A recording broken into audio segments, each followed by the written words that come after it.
Hi everybody, it's Chris, and welcome to another video by the Infinity System. This time around we're bringing you part 2 in our series Food and DID. The first part, which was What Would You Do for a Klondike Bar, told the story of John, who is one of our littles, and is what happened to him basically on that weekend and how food was used against him as a control measure. And it's a very visceral recording of one of our therapy sessions, so it's just straight up, this is how it was, this is how it came out. You're literally listening to that at that point in time, but you can definitely see the devastating effects that food can have and be used as a weapon against a traumatized child. And unfortunately, in abusive situations, food can be and is used as a weapon. Food is used in abuse situations in many, many different ways. For example, it can often be used as a reward. Oh, yes, before we go any farther, we need to, of course, give the obligatory trigger warning. We may be dealing with some heavy issues in this episode here, so consider this a trigger warning up front. With that said, let's go ahead and get on with the subject matter. Food in abusive situations is used in a number of different ways. For example, it can be used as a reward or a punishment system, which is just essentially a control system. It makes the child dependent upon the adult who is providing the nourishment. We'll get into that more in just a minute here. So it is often used as a control system in abusive situations. This can actually be tied in with financial guilt. Oh, you see how much I have to spend on you, how much it takes to care for you. This becomes a built-in trap within the guilt, blame, shame cycle. For example, I'll take you through it in the steps. Guilt. It's your fault we don't have enough to eat. You're so greedy. No, the child is hungry, actually, but you're a narcissistic parent who has no real regard for your child whatsoever. But moving on. Blame. If you didn't eat all the time, there would be more for the rest of us. Nasty. You see how the self-perpetuating spiral is beginning to be set up here. And last, we come to shame. Just look at you. You look like a fat pig. So again, the narcissistic parent is reinforcing the guilt, the blame, and the shame, setting up this cycle that later on comes to impact you as you grow into adulthood. There are two basic categories that abuse with food falls under. There is the withholding of food and the overfeeding of food, which you wouldn't often think of as a form of abuse, but we'll come to how it can be just as devastating as underfeeding. Now, underfeeding or withholding food, or malnutrition essentially, is the use of hunger to ensure compliance with the abuse and with the abuser. What this does is this establishes dominance over the victim by the adult, and this can manifest in a number of various ways, such as the adults will get better food, the adults will get bigger portions, the adults are often served first, and what's left over is given to the child. The adults will act like feeding the child is a burden on them.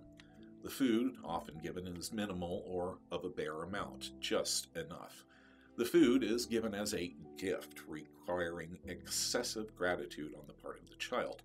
Now, what this can do is this actually causes a cycle where the victim will constantly try to make up for the burden that they're causing, or the perceived burden that the narcissistic parent is placing onto the shoulders of the child. Now, any victim that takes without permission is stealing. Who takes food without permission is stealing, and this is taken as an insult. This actually happened to us with our egg donor, and we will go into this later on into the episode. We will relate a personal tale revolving around a Twinkie and a very outsized reaction to it. Now, the child often can only eat at specific times or eat specific things, which may change arbitrarily. The food often has little to no nutritional value, or the adults will often refuse to buy healthy foods for the child. Again, the food can be of poor quality, spoiled, or rotten. Adults may disregard any food allergies that the child may have. And the child may also be forced to scavenge for food. So let's deal with the other end of the spectrum, which is overfeeding or forced feeding. Narcissistic abusers will often use this again as a form of control in order to institute a pattern. And in order to do this during meal times, they may say things like, "You'll eat it and like it." You'll sit there until you eat it all. I don't care if you don't like it, you'll eat it or go without food. That's all you will have to eat until you do, even if it sits there all night, and you as well. Any of those sound familiar to you? I know they do to us. There are other things that the abusers will overfeed you for. A child can often be overfed to the point where it will cause health issues, and this will then make the child more reliant upon the abuser or the adult's care, which fosters and feeds into that cycle of control and ego gratification that the narcissistic abuser achieves from keeping the child under their control, to continue feeding their need for gratification, for the child to be grateful to them for taking care of them and having to provide the bare minimum of necessities, which is what they should be doing anyway. But with this case, it's with the narcissism, there's always the guilt attached to it. They're deliberately trying to make you feel like you should be worshiping them for providing you rather with the bare essentials of life. So it's a really vicious cycle. So yeah, often children can be overfed to the point of causing health issues, juvenile diabetes, for example, later on type 2 diabetes, things that we'll get into again in the third episode. Again, the food that often has little to no nutritional value, real heavy in fats and salts and things like that. Again, this all serves as a way to keep the child dependent upon the abuser for daily tasks, daily things in life, daily sustenance and the basics of life, and then to keep up that praise cycle. Oh, thank you, Mommy. Thank you for feeding me this food. I'm so grateful. Things like that.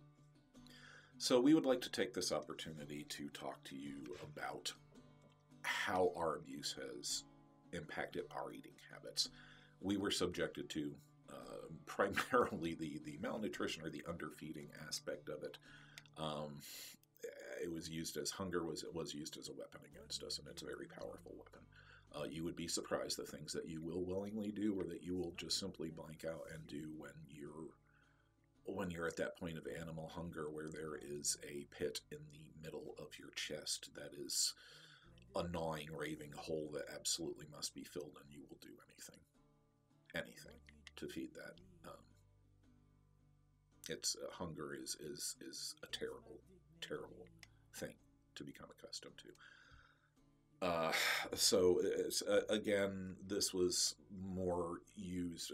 We've experienced food withdrawal more than we did overfeeding or forced feeding. The main respite that we had from the starvation, from the bare minimum, and we are, as we go along in our journey and recover more of the memory and put more of the pieces into place and peel back more layers of the onion, we're coming to realize just how bad it really was. What was normal to us, we're now discovering, was in fact nothing but the bare minimum, and that the control was far more extensive, not only in the exploitation in the trafficking situations, but also in the home environment as well, which just simply serves to reinforce our suppositions about the role that our egg donor and her, anyway, the role that our egg donor played. But that has led to a lot of impact on our eating habits, and again, a lot of this is just something that we're coming to realize now, why there are things the way they are. But we've had a lot of real negative patterns reinforced in our eating habits. We were subjected to basically everything that we just read off the list. That was more or less a daily script at our house. The times that we would go to our grandparents to visit or on a holiday were they would always remark on, how we could just put it away, how, it's just, my grandfather would say, I can't believe that kid can eat so much. It wasn't because we were a growing boy, although that was part of it. It was because we were starving. We were starving all the time, and we didn't realize it. This was so bad that when we were in elementary school, on the way to school, there were nearby in the trailer park where we lived, there were a bunch of crabapple trees lining the way, lining the main driveway there. the main road into the enclosed trailer park community, and we would pick them up. We would pick them off the trees after they had already withered and went rotten, and eat them. We would literally eat gum off of the sidewalk of the elementary school. As disgusting as that sounds, yeah, we did that. We did that because we were so hungry. We needed something to fill that gnawing hole that we just talked about that was on the inside of us, and they fed us the bare minimum. I mean, we passed all healthy checks and things like that. What there were, because I can definitely tell you now that we missed a lot of the medical checks that we probably should have. That we definitely should have when we were growing up. But we promised, and getting on with this, and promised earlier in it to relate an incident with our egg donor and her outsized reaction with food, and how this is going to impact us later on. And we call it the Twinkie incident. When we were, probably about 7 or 8, we went camping. The stepfather, the abuser, well, one of many, but in that family, but our stepfather abuser, he liked to go camping. He was a big outdoors nut, and just loved it. It was part of his never-ending educational program on how to catch and kill small animals, fish, whatever. We realize now that he was showing us animal killing early on, but anyway, that's a sidetrack. But we were camping there, and apparently she had bought herself a box of Twinkies that was just for her, and we found one. We were hungry, and we ate it. We ate it without permission, just like we talked about earlier, and she flipped out. Oh my! She just absolutely went off the wall, and we've got some blank spots in there, but we definitely do remember just the absolute outsized reaction that she had, and it was enough that it actually, I know that it terrified us, it terrified our sister, and I think it might have even given him a little bit of pause, but I can't speak to that. But anyway, her reaction was, it was one Twinkie, and her reaction was so outsized, and I know that she grounded us at the very least. Like I said, we got blank spots about most of our camping trips, but so can't quite fill in all the blanks there, but that just goes to show you how food can be used as a control. And to this day, we still think about that every damn time that we see a package of Twinkies.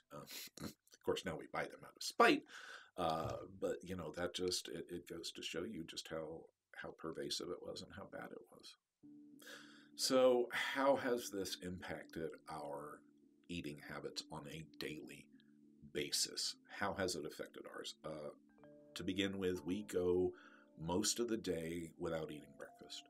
We will have a cup of tea or something like that, but and we know that it's not good, but we are not It's weird because we're hungry, but we have become so accustomed to that empty feeling that we grew up with. That, I mean, well, obviously we're not starving now. We got 50 extra pounds we could lose, but that feeling is still there. We become accustomed to that privation feeling of that empty stomach. We become accustomed to it, that we don't often eat when we should. So we will go basically most of the day until supper, or dinner, whatever you want to call it, and that is our one meal for the day. Until later on in the evening, but generally we won't have anything. We'll have the cup of tea, we'll have maybe a small bite, a grape or something, a slug of milk, which provides a temporary I've just eaten something feeling. I'm not quite sure how to describe it, but it's kind of like a tide us over type of a thing, because you get so used to dealing with not having enough food and being hungry all the time that you tend to, particularly with everything that you tend to not take anything for granted, and food waste, particularly as an adult, becomes a serious issue for you, or at least for us. And when we do, so getting back to us, when we do eat that one meal during dinner, generally we're not eating a lot. It's a very small dinner, and again, this is trauma-related, which we were just shying away from a second ago, with Jenny and Jane, for example. This goes all the way back to Christopher, when hunger was first used against us as a control measure. And the three of us, Jenny, Jane, and Christopher, would share food. Or at least Jenny and Jane would share the food with Christopher. But to this day, when Christopher is out and he has anything to eat, whenever I come back to the front after he's done, I always find 2 small piles of whatever it was that he was eating in equal amounts. One for Jenny, one for Jane. And every time he fronts, he does that. So you can see the impact of that hunger and that deprivation, how it sets up the eating patterns 50 years later. So again, often we won't eat enough at dinner. We got small portions because we've got that we need to save to share. Everyone else is more important than we are, therefore they should get more than we have. And it's like we said, it's only recently we found out that this is trauma related. The eating issues are something that we're kind of working with and struggling with right now. Yeah. What this leads us to, the next part of the cycle, is we will binge at night. Late at night, generally around 10 o'clock or 11 o'clock, we get hungry. And we've come to realize that what is going on is, as we're settling down, John, who was the next intensely starvation-controlled little, begins to, or has begun to, I don't quite know how to say it, surface, I guess, in the background, and with a lot of passive influence around food. He's hungry. You saw in the first video just how hungry he is. Whenever he fronts, he will devour anything that is not given to him directly by an adult, which he'll look at and, only tentatively approach. But other than that, if he is so hungry, I can't even describe it. It's an ache. Yeah, we were just talking about. Anyway, so we will binge at night. Often I will wake up in the morning and here's the package of Oreos or candy bars or whatever it is, a big bag of Tootsie Rolls, and there will be 50 of them on the floor because we've binged, and I have to deal with the results of it the next day. I have to deal with all of the stuff that goes along with eating 50 Tootsie Rolls in one setting and then sleeping on it. It's awful. But at least we're finally becoming aware of these patterns and hoping to get them more under control. But in addition to all of these things, we also have some food aversions. Apple juice, liver, and fish are basically our big ones. The adults in us, we'll drink apple juice, but for the most part, we will avoid it. And this goes again all the way back to Christopher, where apple juice was used to drug us. That's whatever they used on us. That's what they put it in. It was the apple juice because it always has this metallic bite to it, or it did at the time. But we still don't really care for it. So those are the 2 basic categories of abuse with food. How abusers will use food as a weapon against the child, a weapon to ensure dominance, to continue the cycle of abuse that they've set up within the child, the guilt, blame, shame cycle, which later on leads to body issues and, as we've seen, eating disorders. In the last part, we will go ahead and wrap up the series by covering the major eating disorders. Again, brushing up on how the trauma does form and shape that, and giving you some tips and tricks on hopefully, being able to at least become aware of these things. And also down in the description of these episodes, we've placed links to eating disorder resources, both US and UK based. So if you're struggling with these issues, don't be afraid, feel free to reach out. So be sure to check those out. And also, as always, we've listed the sources that we use for this episode and the next episode in the description below. So if you like reading long hair stuff that Data digs up, feel free to check those out. So we'll see you in part 3, and as always, we remind you that you are loved, that you are strong, and that you are not alone. I'm Chris. Thanks for watching.